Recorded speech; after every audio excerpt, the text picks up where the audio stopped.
السلام علیکم، یاسین آپ کے ساتھ حاضر ہے اس مارننگ بریفنگ میں۔ آج اس ہفتے کا سیکنڈ ورکنگ ڈے ٹیوزڈے ہے اور ڈیٹ ہے آج 9 فیبروری 2021۔ بہت ساری خبریں آپ کے ساتھ ڈیلی بیسس پہ شیئر کی جاتی ہیں، چاہے وہ پولیٹیکل خبریں ہوں یا پھر فائنینشیل اکنامکس کے حوالے سے خبریں ہوں یا پوری دنیا کی اسٹاک مارکیٹ کے حوالے سے جو خبریں ہوتی ہیں وہ آپ کے ساتھ شیئر کی جاتی ہیں۔ اور ان کا شیئر کرنے کا جو بنیادی مقصد ہے وہ یہ ہے کہ ہم پوری دنیا کی جو اسٹاک مارکیٹ ہے یا کموڈٹی مارکیٹ ہے یا دوسرے جو ایکسچینج ٹریڈڈ فنڈ ہیں ان تمام آئٹمز کے حوالے سے ایک تجزیہ پیش کیا جاتا ہے کہ اور اس پہ چیک کیا جاتا ہے کہ کن بیسس پہ، کن خبروں پہ اور کن اسٹوریز پہ مارکیٹ موو کر رہی ہے۔ کل ہمارے پاس سب سے امپورٹنٹ خبر جو سب سے پہلے سارا دن سرکولیٹ کرتی رہی وہ مسٹر جو بائیڈن کے حوالے سے تھی، جنہوں نے چائنا، ایران، یمن اور سعودی عرب کے حوالے سے جو کمنٹس پاس کیے اس پہ ایک بے چینی سی کیفیت لوگوں میں دکھائی دی اور ان بیسس پہ گولڈ کی قیمتوں میں خاطر خواہ اضافہ ہوا۔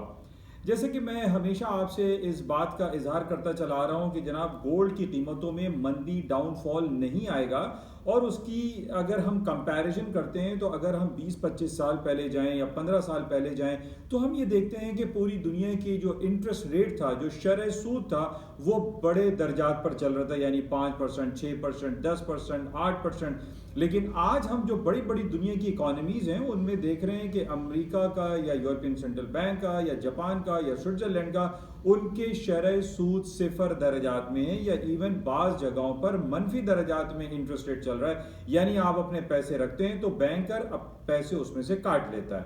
تو اس وجوہات کی بنیاد پر ہم یہ دیکھ رہے ہیں کہ سونے کی قیمتوں میں خاطر خواہ اضافہ ہوا ہے۔ پچھلے 8، 10، 15 سالوں میں ہم دیکھ رہے ہیں کہ مستقل اضافہ برقرار ہے اور آج بھی صورتحال کچھ اس کے برعکس نہیں ہے۔ لیکن کل جس طریقے سے مارکیٹ 2 دن قبل 1782 کا اس نے لو کیا تھا گولڈ کی مارکیٹوں نے، اس کے بعد دوبارہ سے ہائر نوٹ پر آنا شروع ہو گیا۔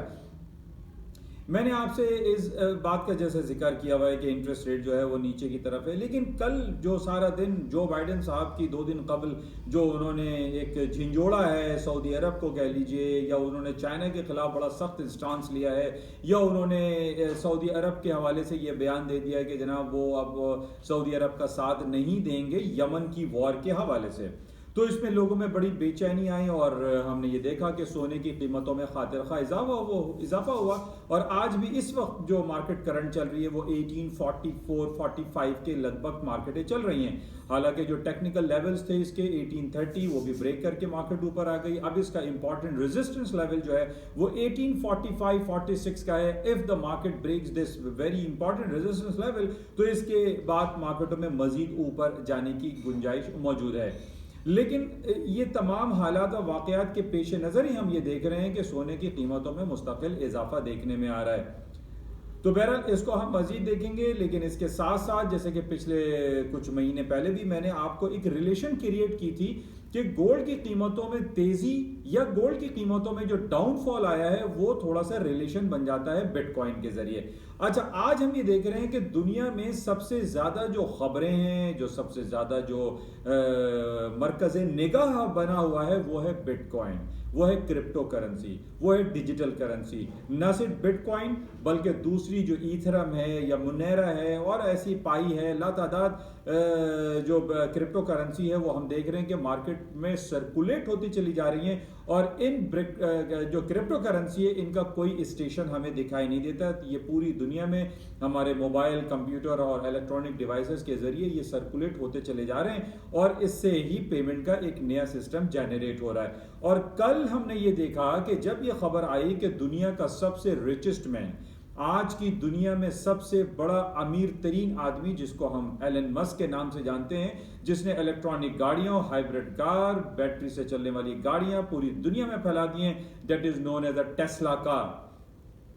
پچھلے دنوں بھی یہ خبر آئی تھی کہ جناب ایلن مسک یہ اعلان کرنے والے ہیں کہ وہ بٹ کوائن میں اپنی ہیوج انویسٹمنٹ کریں گے، لیکن کل یہ بات واضح طور پر سامنے آ گئی اور یہ انہوں نے اعلان کر دیا کہ 1.5 بلینز آف ڈالر کی انویسٹمنٹ انہوں نے crypto currency that is but coin میں کی ہے یا ادر جو ڈفرینٹ کرنسیز ہیں اس میں انہوں نے اپنے پیسے انجیکٹ کیے ہیں، جس کی وجہ سے کل ہم نے دیکھا کہ بٹ کوائن میں بہت زیادہ تیزی آ گئی. آج بھی ہم یہ دیکھ رہے ہیں کہ $50,000 پر بٹ کوائن کے حساب سے مارکیٹ تقریباً ٹریڈ ہونے والی ہے. ابھی اس نے ہائی کر دیا ہے 48,300 کا، اور آج سارا دن باقی ہے، اور آج بھی ہمیں یہی امکانات واضح طور پر دکھائی دے رہے ہیں کہ ایلن مسک کے اس اعلان کے بعد نہ صرف بٹ کوائن کی جو قیمتیں ہیں اس میں اضافہ ہوا ہے، بلکہ اس کے ساتھ ساتھ ہم دیکھ رہے ہیں کہ گولڈ کی قیمتوں میں بھی اضافہ ہو رہا ہے، سلور کی قیمتوں میں اضافہ ہو رہا ہے، پیلیڈیم ہے، پلاٹینم ہے، کاپر ہے، ان تمام میٹل آئٹم میں اضافہ ہو رہا ہے. اس کی وجہ جیسے میں نے پہلے بھی آپ سے کہا تھا کہ جب کوئی یہ بڑی انویسٹمنٹ یا بڑا پورٹ فولیو یا بڑے کوئی انویسٹر کی طرف سے کوئی کمنٹس آتا ہے کہ بٹ کوائن ہے یا کرپٹو کرنسی ہے یا موبائل انڈسٹری ہے یا الیکٹرانک میڈیا ہے یا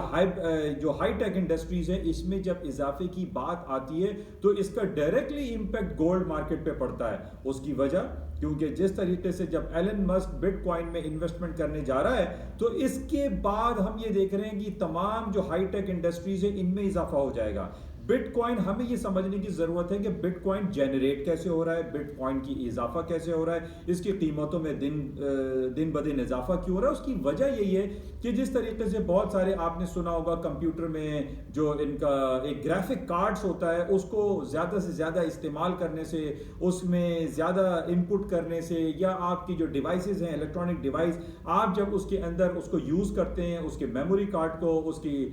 مدر بورڈ کو، اس کے گرافک کارڈز، یعنی یہ سارا انٹر ریلیٹڈ ہے. ان کا جب استعمال بڑھے گا تو بٹ کوائن کی قیمتوں میں بھی اضافہ ہوتا ہے، بٹ کوائن جنریٹ بھی زیادہ سے زیادہ ہوں گے، اور پلس لوگوں کا جو انٹرسٹ ہے وہ بھی ریز کر جاتا ہے. تو اسی وجہ سے ہم یہ دیکھ رہے ہیں کہ تمام جتنے بھی آپ کے میٹل آئٹم ہیں، چاہے کاپر ہے، سلور ہے، گولڈ، پیلیڈیم، پلاٹینم، حالانکہ یہ تمام انڈسٹریل اینڈ پریشس میٹل کہلاتے ہیں، لیکن ان میں ہم دیکھ رہے ہیں کہ مستقل اضافہ دکھائی دے رہا ہے. اور یہ بٹ کوائن کے حوالے سے جو ایلن مسک نے اعلان کیا ہے، اس کے بعد بھی ہم دیکھ رہے ہیں کہ ان تمام آئٹمز میں تیزی ہی آ رہی ہے. اچھا، اور دوسری تیزی آنے کی وجہ جو میں نے آپ کو جیو پولیٹیکل سچویشن بتائی امریکہ کی جانب سے، اور اس کے علاوہ ہمارے پاس ایک تازہ ترین خبر یہ بھی آئی ہے کہ اسرائیل یعنی فلسطین میں بھی اگلے سال انتخابات ہونے کے حوالے سے جو دو بڑے امپورٹنٹ جو رائیول گروپس ہیں فلسطین کے اندر، جن کو ہم حماس اور فتح گروپ کہتے ہیں، یہ آپس میں ان کا پیچ اپ تو ظاہر ہے ایجپٹ کوشش کر رہا ہے پچھلے 20-25 سالوں سے، لیکن مصر کی کوششیں کارگر نہیں ہو پاتی. آج بھی ہمارے پاس یہ خبر ہے کہ جناب اگلے سال ہونے والے الیکشن میں حماس اور جو الفتح جو گروپ ہے جو کہ گورنمنٹ بیس ہے اور ایک اسلامسٹ گروپ کہلاتا ہے حماس، جس کی بہت زیادہ جو اکثریت ہے وہ غزہ اسٹرپ میں پائی جاتی ہے، اور اس کے علاوہ حماس نے اس کا بھرپور اعلان کیا ہوا ہے کہ وہ اسرائیل کے ساتھ کسی بھی قسم کی دوستی نہیں کرنا چاہتے. اسرائیل کو کبھی وہ اپنا پڑوسی یا اپنے اندر وہ سمانا نہیں چاہتے. تو حماس گروپ کے حوالے سے بہت زیادہ ایکسٹریمزم ہمیں پائی جاتی ہے، لیکن یہ خوش آئند بات تو دکھائی دے رہی ہے فی الحال کہ جناب حماس اور الفتح گروپ جو ہے وہ آپس میں مل کر بیٹھے ہیں اور آئندہ سال ہونے والے الیکشن کے حوالے سے وہ کچھ بات چیت کریں گے. کیونکہ پہلے بھی ہم نے یہ دیکھا کہ پچھلے 1.5-2 سالوں سے ٹرمپ صاحب بھی اس کوشش میں لگے رہے کہ جناب جو مڈل ایسٹ ہے یا اسرائیل ہے، فلسطین ہے، سیریا ہے، یہاں پر امن اور شانتی کا پیغام ہونا چاہیے اور لوگوں کو ایک پیسفل ماحول میں رہنا چاہیے. بہرحال یہ کوشش ہے، لیکن یہ کوششیں پچھلے 20-25 سالوں سے کی جا رہی ہیں، اور ایجپٹ اس میں ہم نے پہلے بھی دیکھا تھا کہ ایجپٹ بہت زیادہ پیش رہا ہے. لیکن اب ہم یہ دیکھیں گے کہ کیا آیا حماس اور جو الفتح گروپ ہے ان کے اندر کوئی پیچ اپ ہو پاتا ہے یا نہیں. لیکن سب سے بڑی بات یہ ہے کہ غزہ اسٹرپ میں جو حماس گروپ ہے، اور وہ حماس گروپ جو آکوپائڈ ویسٹ بینک ہے، جو آکوپائڈ جہاں پر فلسطینیوں کی تعداد بہت زیادہ ہے، اس میں مسلمان بھی بہت زیادہ ہیں، اور اسرائیل میں رہنے والے لوگ بہت زیادہ مسلمان بھی وہاں پر رہتے ہیں. ہمیں ان چیزوں کو بھی سمجھنے کی ضرورت ہے، اور ہمیں اسرائیل کی تمام جو جیوگرافیکل اس کے ایسپیکٹس ہیں اس کو بھی مد نظر رکھنا چاہیے کہ اسرائیل کے اندر رہنے والا ہر شخص یہودی نہیں ہے، بلکہ اسرائیل میں رہنے والے بہت سارے لوگ مسلمان بھی ہیں. تو اس حوالے سے ہمیں اس کو بہت زیادہ کلوزلی دیکھنے کی ضرورت ہے کہ آیا فلسطین اور اسرائیل کا جو سب سے بڑا جو بیسک ڈسپیوٹ ہے وہ فلسطین یہ کہتے ہیں کہ یہ جگہ ہماری ہے، یہ فلسطین کی زمین ہماری ہے، اور اس کے اوپر یہودی یا اسرائیلی آ کر بیرون ملک سے آ کر، خاص طور پہ یورپ کے ممالک سے سیکنڈ ورلڈ وار کے بعد آ کر وہ آباد ہو گئے، جن کو سیٹلرز کہا جاتا ہے. تو اس حوالے سے ہم یہ دیکھ رہے ہیں کہ تو بہت سارے ممالک میں ایسے واقعات آپ کو نظر آئیں گے جو کہ بہت سارے ایک جگہ سے چھوڑ کر دوسری جگہوں پر گئے ہیں اور وہ سیٹلرز ہیں. لیکن اس کو ایک بہت ہی کلوزلی ہمارے تمام علماء معاہدین جو ہیں ان کو بھی سمجھنا چاہیے اور دیکھنا چاہیے کہ آیا فلسطین اور اسرائیل کا جو بیسک ڈسپیوٹ ہے کیا وہ زمین کا ہی ہے یا کوئی اور پہلو دکھائی دیتا ہے یا کوئی اسلامک پوائنٹ اس کے اندر ایگزسٹ کرتا ہے. تو اس کو ہمارے جو علماء کرام ہیں ان کو بڑا کلوزلی واچ کرنا چاہیے، کیونکہ ہم یہ دیکھ رہے ہیں کہ پچھلے 60 70 80 100 سالوں سے فلسطین میں، اسرائیل میں، یمن میں، سیریا میں لوگ مر رہے ہیں، کٹ رہے ہیں، لیکن اس کا کوئی مستقل حل ہمیں نظر نہیں آ رہا. تو بہرحال اس کو ہمارے جو علماء کرام ہیں اور ہمارے جو پولیٹیشینس ہیں ان کو بغور جائزہ لینا چاہیے اور اس کو حل کرنے کی کوشش کرنی چاہیے. اچھا، بہرحال ان تمام جو نگیٹو خبریں ہوتی ہیں اس کا ڈائریکٹ امپیکٹ ہم دیکھ رہے ہیں کہ سونے کی مارکیٹوں میں ہوتا ہے، اور جس طریقے سے یہ فلسطین میں جو پرابلم کریٹ ہوتا ہے یا یمن اور سعودی عرب کے بارڈر پہ جو خلفشار ہم دیکھتے ہیں اس میں سونے کی قیمتوں میں خواہ اضافہ ہو جاتا ہے. لیکن آج ہمارے سامنے جو سونے کی قیمتوں میں اضافہ ہے وہ 2 دن قبل جو بائیڈن کی جانب سے جو بیانات آئے ہیں اس کی وجہ سے سونے کی قیمتوں میں تیزی دیکھنے میں آ رہی ہے، پلس ایلن مسک کا کرپٹو کرنسی کے حوالے سے جو بیان آیا ہے، جو انویسٹمنٹ آئی ہے، وہ بھی سونے کی قیمتوں کو اوپر لے کے جا رہا ہے. اچھا، اسی طریقے سے پچھلے 4 سال سے تقریباً میں آپ سے یہ ذکر کرتا چلا آ رہا ہوں کہ جناب امریکہ اور دنیا کی اسٹاک مارکیٹوں میں تیزی کا جو رجحان ہے وہ مستقل برقرار ہے، اور آج بھی یہی صورتحال موجود ہے. اور آج ہم دیکھ رہے ہیں کہ امریکہ کی مین اسٹریم لائن انڈیکس جو ہے S&P، ڈاؤ جونز، نیسڈیک تاریخ کی بلند ترین سطحوں پر کھڑے ہوئے ہیں. میں تو یہ ورڈ کمپلیٹ ایک پیٹنٹ ہو گیا ہے، ایک کنفرم ہو گیا کہ تاریخ کی بلند ترین سطح ایک فریز ہو گیا ہے، ایک جس کو میں اپنی تقریباً ہر روز کی اسپیچ میں آپ سے بیان کرتا ہوں کہ امریکہ کی اسٹاک مارکیٹیں ڈیلی بیسس پہ اپنے پرانے ہائیز کو توڑتے ہیں اور نئے ہائیز بنا دیتے ہیں، اور آج بھی کچھ صورتحال برعکس نہیں. آج بھی ہم دیکھ رہے ہیں کہ اسٹاک مارکیٹوں میں تیزی کا رجحان مستقل برقرار ہے. اس کی وجہ میں نے آپ سے پہلے بھی کہی تھی کہ پوری دنیا میں ہمیں کوئی ایسی جنگی صورتحال دکھائی نہیں دے رہی جس کی وجہ سے ہم یہ کہیں کہ جناب اسٹاکس کریش کر جائیں گے، نیچے آ جائیں گے، یا کوئی کمپیوٹرائز کوئی ہیکنگ پروسیس نہیں دکھائی دے رہا ہے. جیسے پچھلے دنوں میں یہ خبریں آ رہی تھی کہ جناب ڈفرینٹ کمپیوٹرز ہیک کر لیے گئے اور اسٹاکس کریش کر جائیں گے، لیکن ایسا کچھ بھی نہیں ہوا. لیکن آج ہم دیکھ رہے ہیں کہ اسٹاکس میں بہت زیادہ پوٹینشیل ایگزسٹ کر رہا ہے. جو ہمارے پاس 5 بڑی جو giant trillions of dollar companies بن چکی ہیں جن کو ہم کہتے ہیں ٹو بگ ٹو فیل، یہ فیل بھی نہیں ہو سکتی. اتنی بڑی کمپنیز یہ سیچوریٹ ہو چکی ہیں ایک عام انسان کی زندگی میں، جس میں میں ذکر کرتا ہوں ٹرپل اے، الفابیٹ، امیزون، ایپل جو ہے، اور اس کے علاوہ نیٹ فلکس، فیس بک، اور آپ کے ساتھ مائکروسافٹ ہے، IBM ہے، انٹل ہے. یہ تمام اتنی بڑی جائنٹ کمپنیز ہو چکی ہیں جن کا فیل ہونا بھی سمجھ میں نہیں آتا. لیکن اس کے ساتھ ساتھ ہم یہ دیکھ رہے ہیں کہ امریکہ کی اسٹاک مارکیٹ میں بہت زیادہ انفلوئنس چائنیز کا بڑھتا چلا جا رہا ہے. پچھلے دنوں بھی ہمارے پاس خبر تھی ٹک ٹاک کی، وی چیٹ کی،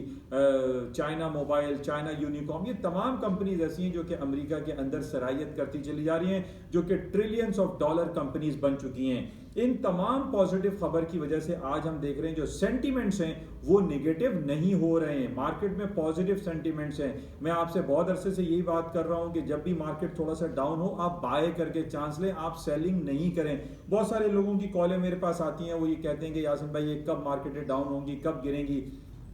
اور ہم بہت زیادہ لاسز بیئر کر رہے ہیں اور اپنا فنڈ انجیکٹ کر رہے ہیں اور اس ہوپ پر بیٹھے ہوئے ہیں کہ مارکیٹ کسی دن ڈاؤن فال ہو جائے گی. لیکن ایسا نہیں ہو رہا ہے. تو بہرحال اس کو آپ لوگ پراپرلی اپنے پورٹ فولیو کو مینیج کریں، اپنے ہیوج لاسز کو کاٹنے کی بھی کوشش کریں، اور اس فائنینشیل مارکیٹ جو کہ ایک بڑی ہائیلی رسکی مارکیٹ ہے، اس میں جب تک آپ لاس کاٹنا نہیں سیکھتے آپ کما بھی نہیں سکتے، آپ پروفٹ گین نہیں چیک کر سکتے، چاہے وہ پاکستانی اسٹاک ایکسچینج ہو یا دنیا کا کوئی بھی فائنینشیل انسٹیٹیوشن ہو جہاں پر جو اپنے اسٹیک لگاتے ہیں آپ کو لاسز کاٹنے پڑتے ہیں، اور لاس کاٹنے کے بعد ہی آپ کچھ بہتر ڈیسیجن لے سکتے ہیں، ورنہ آپ کو ہمیشہ یہی دکھائی دے گا کہ مارکیٹ کریش ہو جائے گی، مارکیٹ گر جائے گی، مارکیٹ کو فال ہو جائے گی، لیکن ایسا نہیں ہو رہا ہے۔ تو بہرحال اپنے پورٹ فولیو کو آپ بہت محتاط انداز سے مینیج کرنے کی کوشش کریں۔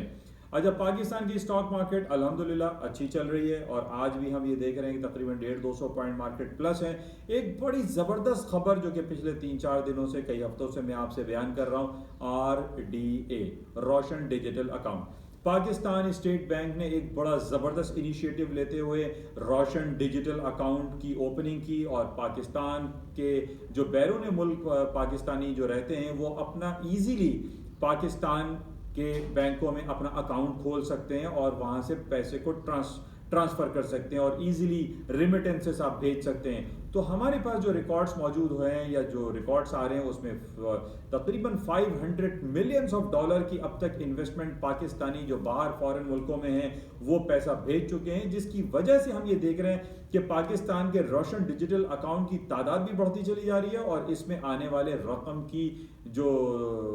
تعداد ہے وہ بھی کافی ایک خوش آئند ہے، ایک بڑا زبردست پہلو ہے، اور اس کے جو اعداد و شمار ہیں وہ بڑھتے چلے جا رہے ہیں، جو کہ پاکستان اکانومی کے لیے بڑا ایک خوش آئند پہلو ہے۔ اور اس کے ساتھ ہی جو عمران خان صاحب کی جو نیا پاکستان ہاؤسنگ اسکیم کے حوالے سے جو انیشیٹو ہے، اس کی وجہ سے بھی ہم یہ دیکھ رہے ہیں کہ باہر سے لوگ پیسے بھیج رہے ہیں، اور ظاہر ہے اس میں کہیں پوچھ گچھ نہیں ہو رہی ہے کہ پیسہ آپ باہر سے جو بھیج رہے ہیں وہ آپ اس کی کوئی رپورٹ پیش کریں گے، پیسہ آپ نے کہاں سے کمایا، ایسی بھی کوئی صورتحال نہیں ہے، کوئی بیریئرز نہیں لگے ہوئے، جس کی وجہ سے ایک ہیوج فنڈ پاکستان کی اکانومی میں انجیکٹ ہو رہا ہے۔ اور اس وجہ سے ہماری جو اسٹاک مارکیٹ ہیں، بہت سارے جو سیکٹرز ہیں، چاہے وہ سیمنٹ سیکٹر ہو، اسٹیل سیکٹر ہو، کول یا پاور جنریشن جو سیکٹر ہیں، ان میں ہم دیکھ رہے ہیں کہ روزانہ کے بیسس پہ اضافہ ہو رہا ہے، اور پاکستانی اسٹاک تقریباً 47,000 کے بیریئر کو بھی کراس کر چکی ہے۔ اور جس طریقے سے ہم پوری گلوبل مارکیٹ کو دیکھ رہے ہیں کہ پوری دنیا کی اسٹاک مارکیٹ ہے، خاص طور پہ امریکہ کی اسٹاک انڈیسیز روزانہ کی بنیادوں پہ بڑھتے چلے جا رہے ہیں، پاکستان اسٹاک بھی اپنے لائف ہائی 53,000 کے بیریئر کو جلد کراس کر جائے گا، بیکاز آف دیز آل روشن ڈیجیٹل اکاؤنٹ اور نیا پاکستان ہاؤسنگ اسکیم کے حوالے سے بہت پازیٹیو خبریں ہمارے پاس موجود ہیں۔ تو بہرحال یہ کچھ خبریں تھیں، اور آج ہمارے پاس رات میں کلوزنگ میں بڑی امپورٹنٹ بڑی کمپنی ہے ٹویٹر۔ آج کل سوشل میڈیا کے طور پہ سب لوگ استعمال کرتے ہیں۔ ٹویٹر کی رپورٹ کچھ تھوڑی سی خراب آنے کی امید دکھائی دے رہی ہے، اور اس کی وجہ یہ ہے کہ آپ کو پتہ ہے کہ پچھلے دنوں ٹویٹر اکاؤنٹ کو اور فیس بک اکاؤنٹ کو ٹرمپ صاحب کے جو اکاؤنٹ تھے وہ بین کر دیے گئے تھے، بند کر دیے گئے تھے، جس کی وجہ سے تھوڑا سا نگیٹو پہلو اس میں دکھائی دیتا ہے، بہت زیادہ نہیں، لیکن ایک یہ بیڈ نیوز تھی کہ جناب ٹویٹر کا جب یہ اکاؤنٹ کلوز کیا تھا یا اس کو ہولڈ کر دیا گیا تھا، یعنی 6 جنوری جب کیپٹل ہل واشنگٹن پہ اٹیک ہوا تھا، اس کے بعد ٹویٹر کے کچھ ارننگ میں کمی آئی ہوگی۔ تو بہرحال آج رات کو 2 بجے اس کی رپورٹ آئے گی، اس کو ہم چیک کریں گے کہ کیا خبریں رہتی ہیں، لیکن اوور آل کوئی ایسا نگیٹو پہلو نہیں ہے کہ میں یہ کہوں کہ جناب ٹویٹر کا اکاؤنٹ بند کر دیا تھا ٹرمپ کا تو اسٹاکس گر جائیں گے، کریش ہو جائیں گے، ایسی صورتحال نہیں۔ اٹس اے اسمال، ایک چھوٹی سی خبر ہے، بہرحال اس کو ہم رات میں دیکھیں گے۔ اس کے علاوہ شام کو 6-7 بجے ہمارے پاس ایک یو ایس کی جولٹ ایک رپورٹ آئے گی جو کہ جاب رپورٹ ہوتی ہے، اس کی بھی بڑی امپورٹنس ہوتی ہے، اور مارکیٹ اس کو چیک میں رکھتی ہے، اور دیکھتے ہیں کہ اس کے کیا نمبرز شام کو آتے ہیں اور اس پہ مارکیٹ کیا ری ایکشن کرے گی۔ بہرحال اس وقت جو ہمارے پاس کرنٹ جو بڑی امپورٹنٹ خبریں ہیں وہ یہی ہے کہ بٹ کوائن ہر طرف چھایا ہوا ہے، اب چاہے یہ لیگل کرنسی ہے یا ان لیگل کرنسی ہے، ابھی دنیا نے اس کے اوپر کوئی قانون وضع نہیں کیا ہے، ایون کہ پاکستان نے بھی ابھی تک کوئی قانون وضع نہیں کیا ہے۔ سندھ ہائی کورٹ میں اس کا کیس پینڈنگ پڑا ہوا ہے کہ جناب یہ کرنسی لیگل ہے یا ان لیگل ہے۔ اسٹیٹ بینک سے سندھ ہائی کورٹ نے پوچھا تھا تو اسٹیٹ بینک نے اس کو ان لیگل کرنسی قرار نہیں دیا تھا اور نہ ہی لیگل کہا تھا، تو یہ بیچ میں لٹکی ہوئی کرنسی ہے۔ اب یہ ڈیجیٹل ہے، کرپٹو کرنسی ہے، لیگل ہے، ان لیگل ہے، کسی کو کچھ سمجھ میں نہیں آ رہا، لیکن یہ ایک پوری دنیا میں سرکولیٹ ہونے والی ایک نیا پیمنٹ کا نظام بنتا ہوا دکھائی دے رہا ہے۔ اور اس کی کل جو مسٹر ایلن